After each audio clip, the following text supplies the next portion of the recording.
What's good, guys? We back at it again with another video. Obviously, it's been a little bit of a minute since I posted my last video. I haven't been feeling well as of late, but we're back now. Remember in February, I said, hey, March is going to be the month. I'm going to be able to get back to my regular posting schedule, right? 5 to 6 videos a week.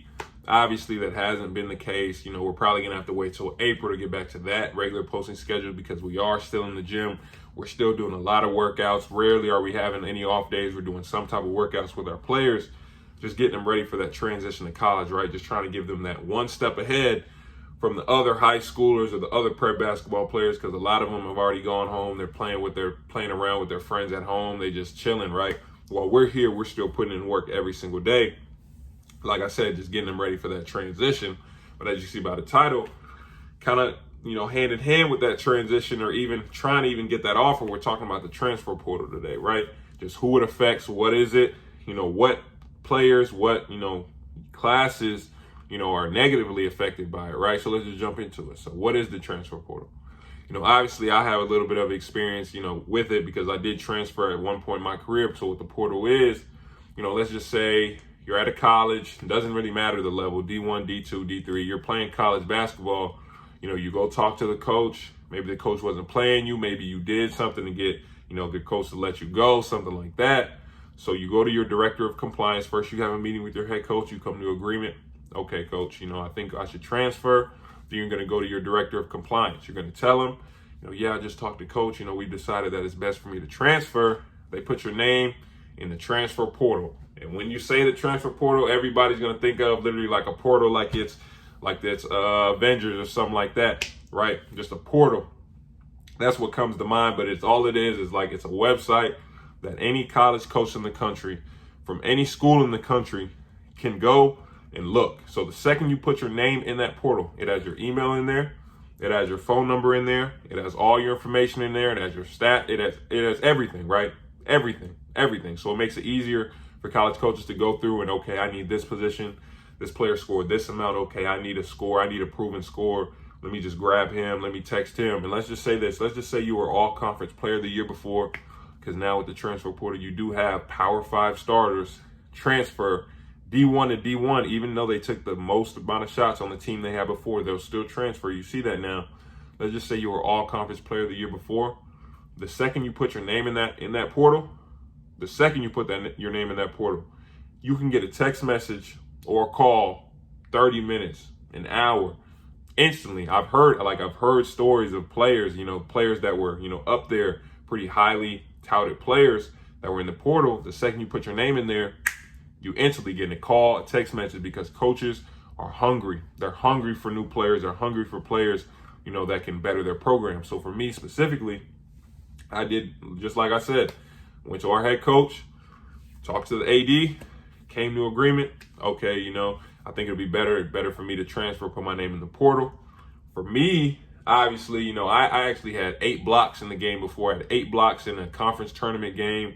My field goal percentage was always high. I'm always dunking in everything. I'm above the rim big, top 50 in the country in blocks. I'm like, yeah, my phone about to be ringing off the hook with straight D1s. Like, what? Easy, right? I was mistaken. I think, that first day, when I first put my name in the portal, that first day, I kind of expected, I'm like, okay, I'm probably going to get some calls day one. The second I put my name in, wasn't the case. I think it was the next day in the afternoon, I got a call from another D1. That was like the first thing I ever got. Then I started to get text messages. I get a call, leave a voicemail. I started getting a lot of text messages and calls from a lot of D2s as well, which surprised me, which is why I tell you guys that every level is looking in the portal. If I'm a D2, D3, if I'm an NAIA, right, and there's a D1 level talent in the portal, I'm going to go look for him. I'm going to go recruit him heavily, because if I can get that level talent at my level, most of the time is going to be, a plus for my program, just because of a talent standpoint. Size usually going to be bigger, stronger, faster. That's what I'm going to do, which is why I say that it's not just the D2s, D3s, and NAIAs looking up.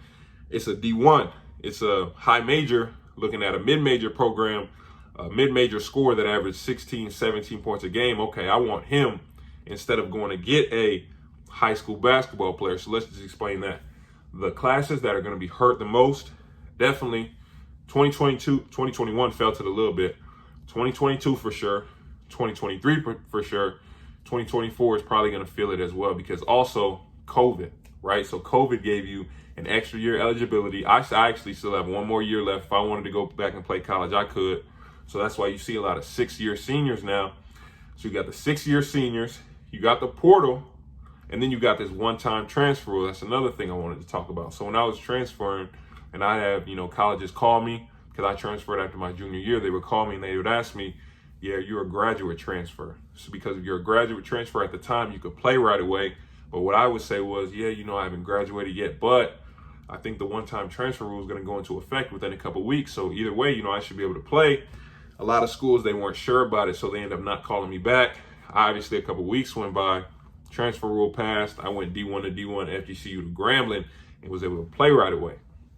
But let's get back to these classes, right? So if I'm a high school basketball player, let's just say I'm all region player, second team all state. Let's say I'm averaging 14, 15, 16 points a game, right? Let's just say I have mostly D2 interest, and I have, some low major interest. You kind of think that they want to offer you, but it looks like they don't want to pull the trigger yet. So you're kind of in that limbo, right? You feel like you're a D1 talent, but all you really have are D2 offers, and you're kind of upset. You're not understanding what's happening. Why can't I get that D1 offer? You got to think about it like this, right? College basketball is a business. These coaches, they have to take care of their families. If they don't win enough games, they get fired, and then they got to figure out a way. Then they got to go figure out how to feed their families, right? So what am I going to do as a college coach? If I need wins right now, if I need wins in this next year, am I going to go to high school and go get this, first team all region, second team all state, 15, 16 points per game score? Let's just say I'm a low major D1. Am I going to go get him?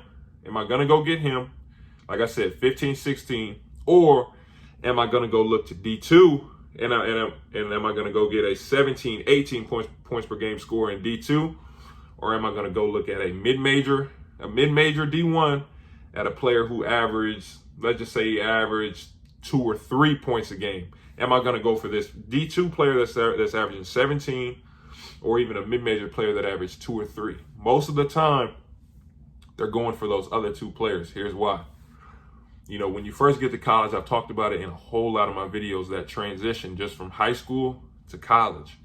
It's a process, right? There aren't a lot of basketball players that can go directly from high school to college and be effective right away and be able to transition smoothly, to not have, oh, I want to go home, or I want to see my parents.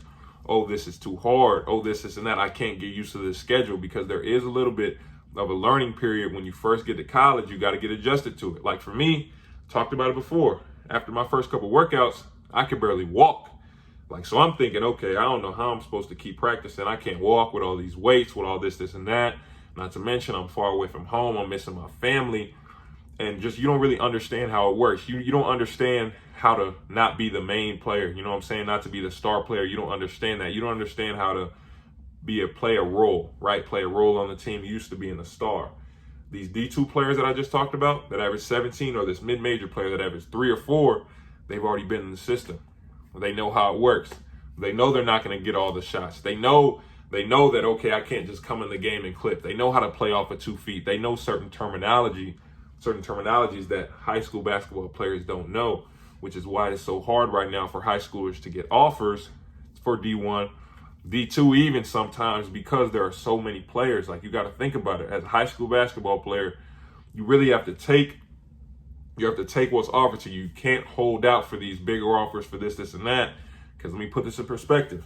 Now, you have D1 to D1 transfers. You have D1 to D1 transfers. You got your all-conference D2 players that's trying to get those D1 offers. Same thing with D3, same thing with NAIA. Then you got these JUCO basketball players who want those offers, right? Then you got prep who want those same offers. Then you got, all of a sudden, like I said, you got all these transfers from all levels.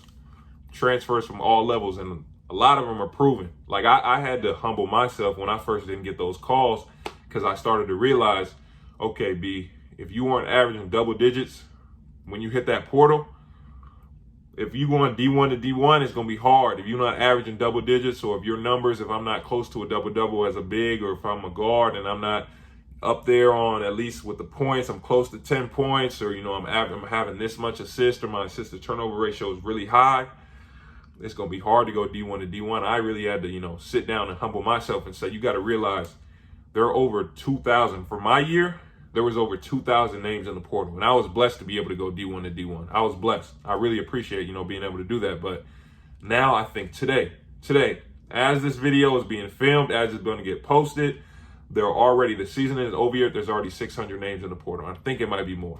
Probably now because, the conference tournaments ended yesterday. A lot of players like to transfer right away, right after the tournament. There's probably upwards of 800, getting closer to 1,000 names right now.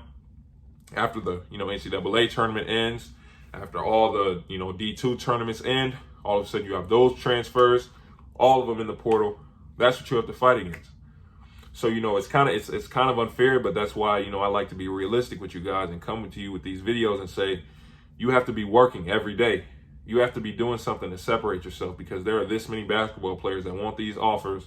And I know the transfer portal isn't fair. You know what I'm saying? This one-time transfer rule is not fair, especially to these high schoolers who's really been working and they feel like they're D1 or D2, but all of a sudden you got these other dudes taking your spots. But that's why I'm saying you got to be in the gym every day, and you got to do something to show coaches I'm different. And even though I'm a little younger, I'm going to work harder than this older player, and I'm going to be better than him, and I can make a bigger impact on the floor. Like, share, subscribe, turn on post notifications. Appreciate you guys watching. Remember, if you want the one-on-one evaluations, the subscriber breakdowns, I can post it on the channel like these, and my website. Like I always say, appreciate you guys watching. I'll see you guys next time with the next video.